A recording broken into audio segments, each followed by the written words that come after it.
देखो, अभी मैंने पहले ही कहा था कि माना कि आपको यहां 6-7 घंटे हो गए हैं।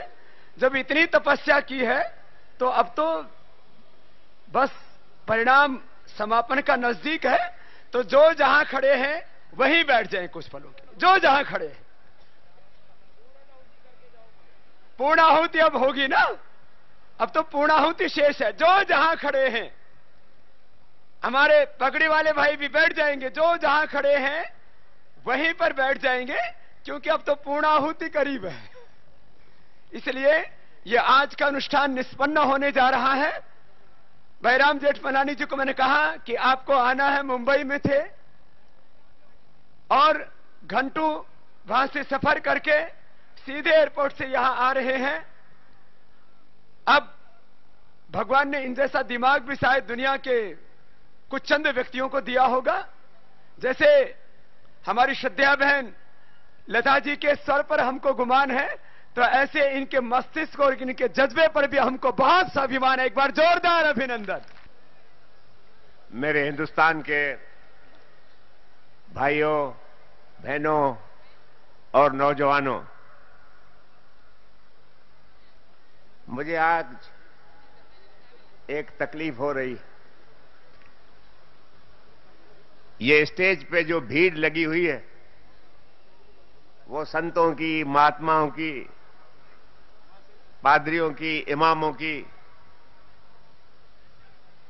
मगर उनमें से मुझे एक भी पापी नजर नहीं आता।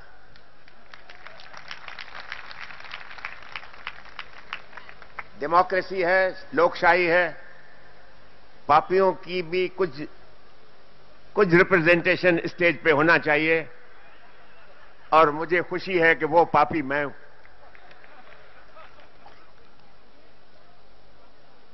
मुझे कोई तजुर्बा नहीं इतने संतों के बीच में भाषण करने का। लेकिन दोस्तों, ये बड़ी बात है कि मुझे कहा गया है कि 2 मिनट ले, मैं इसी हुक्म का पालन करने वाला हूं। पहले तो मैं आपको बताना चाहता हूं, ये जो काले धन की बात हो रही है, ये काला धन कितना काला धन है। काला धन इतना है, अभी अंग्रेजी में आपको कहूं कि $1500 बिलियन हैं, आपके दिमाग में ये बात नहीं बैठेगी।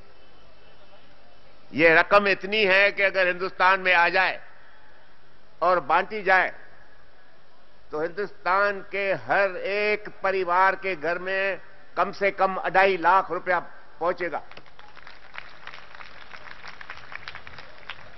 कोई गरीब नहीं रहेगा, गरीबी निकल जाएगी। 30 बरस तक ये जो बजट के भाषण सुनते हो बड़े बड़े, बजट में एक भी टैक्स डालने की कोई आवश्यकता नहीं। हिंदुस्तान के ऊपर जो कर्जा है वो कर्जा रातों रात खत्म हो जाएगा। ये इतनी रकम है जिसके लिए आज हम लड़ाई कर रहे हैं और इतनी भीड़ यहां हाजिर है।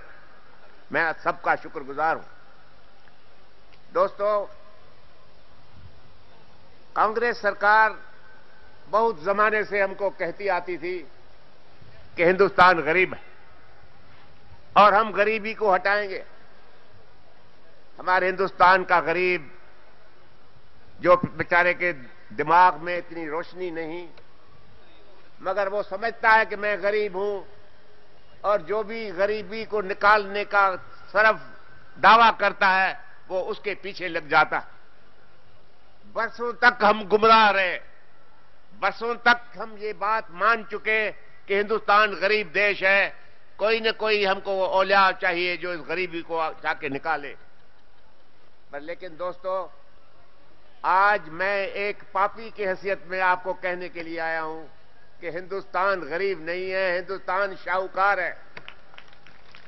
मगर हिंदुस्तान के आवाम को गरीब बनाया गया है, क्योंकि हमारे देश के अंदर वही डाकू, वही चोर बैठे हैं जो हिंदुस्तान के आजादी से पहले हमारे हिंदुस्तानियों के संपत्ति की चोरी करके वो इंग्लिस्तान और यूरोप को निहाल करते थे, मगर हमारे हिंदुस्तान की जनता गरीब रह जाती थी।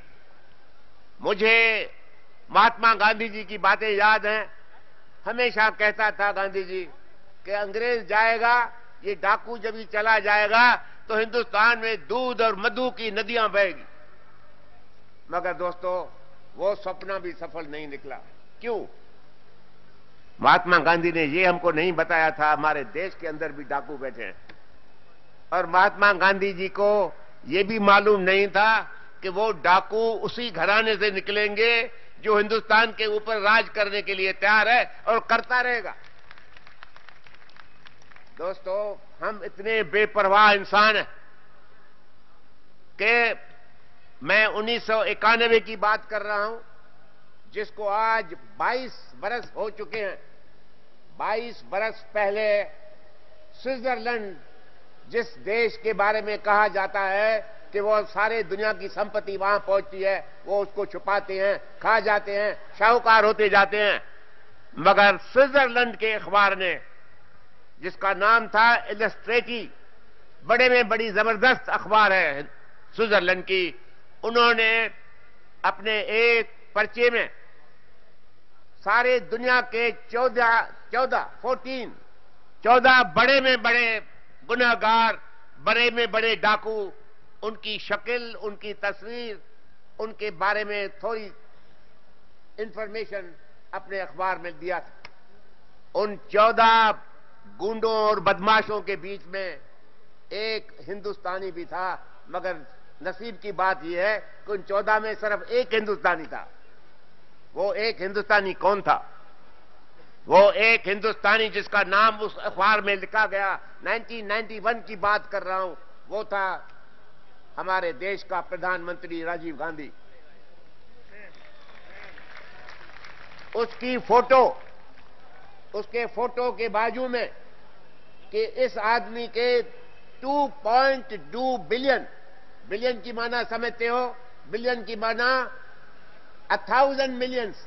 अब मिलियन मीन्स 10 लाख, 1000 10 करके इतने $1 मिलियन उनके शक्ल, उनके तस्वीर के बाजू में लिखे गए कि इंसान, इस राजीव गांधी के इतने पैसे स्विट्जरलैंड के बैंकों में जमा है। और उसके बाद 1994 की बात करता हूं, रशिया में एक किताब छपा गया जिसका नाम है state with in a state. Russia के केजीबी जो पुलिस फोर्स था, सीक्रेट पुलिस फोर्स, गुनहगारों का पुलिस फोर्स था, उनकी तारीख छपी गई। उसमें लिखा गया है कि राहुल गांधी को हमारे केजीबी से हर साल अच्छी तरह से पैसा मिल रहा है और राहुल गांधी हमारी शुक्रगुजारी करता रहता है और बोलता है कि जो पैसा मैं रशिया से लेता हूं वो हिंदुस्तान की जनता के सेवा में लगाता हूं। दोस्तों, 1991 स्विट्जरलैंड, 1994 के अंदर रशिया की अखबारें और किताब नवीस, मगर हिंदुस्तान के प्रेस ने हिंदुस्तान के जनता को यह बात कभी नहीं बताई, छुपाई गई।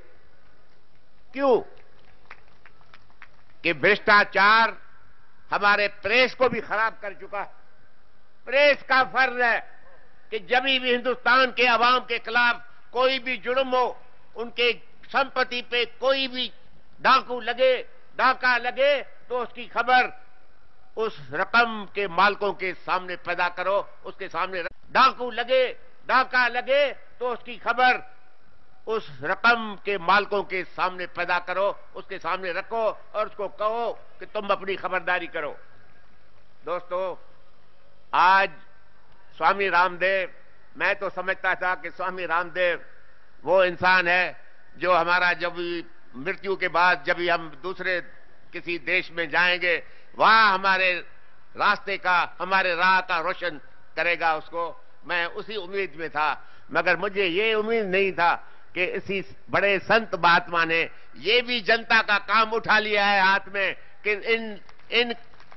इन बेईमानों को हम कैद की हवा खाने के बगैर नहीं छोड़ेंगे। दोस्तों, मैं वकील हूं, छोटा सा वकील हूं, पापी हूं, मगर पापियों का भी कभी कभी काम होता है। और जब भी पापियों की ताकत इन संतों की ताकत के साथ मिल जाए तो उनके बाद उनसे तो इतनी ऐसी खौफनाक एक ताकत बनती है जो दुश्मन के दिल में धड़कन पैदा करेगी, और हो गई है धड़कन। सरफ आप अपना आवाज बुलंद रखो। मैं नहीं चाहता हूं कि कांग्रेस के अंदर सब ईमानदार इंसान नहीं हैं ईमानदार इंसान, मगर उनके पास दिलेरी नहीं है, उनके पास ये ताकत नहीं है कि सच बोले और जाके हमारी जो अनक्राउंड एम्प्रेस बना के रखा है, देश की शहंशाह बना के रखा है, उसके सामने जाके उसको बोले कि तुम जब भी इस देश से नहीं जाएगी तब तक हमारा देश न्याल नहीं होगा। या देश से चली जाओ या ये पूरी चोरी की हुई मिल्कियत जो है वो पैदा करो और जनता के चरणों में आके रखो। तो दोस्तों, मेरी तो कोई तमन्ना नहीं रही। मैं सिर्फ आपके सामने आज ये प्रतिज्ञा करने के लिए आया हूं कि मेरी जो भी ताकत बाकी रह गई है वो आखिरी सांस तक स्वामी रामदेव के चरणों में अर्पित है, जनता के सेवा में अर्पित है। मैं वकालत करता रहूंगा। उम्मीद करता हूं कि जिन्होंने ये पैसा रखा है अपने जेब में उनको जेल की हवा जरूर खिलाऊंगा। जय हिंद, जय हिंद। हमारे जेठमलानी जी से जब मेरी बात हो रही थी, इन्होंने कहा स्वामी जी भ्रष्टाचार के खिलाफ जोड़ लड़ेगा, यदि सरकार सताएगी तो उसके साथ मैं खुद खड़ा रहूंगा। एक बार जोरदार अभिनंदन जेठमलानी साहब का।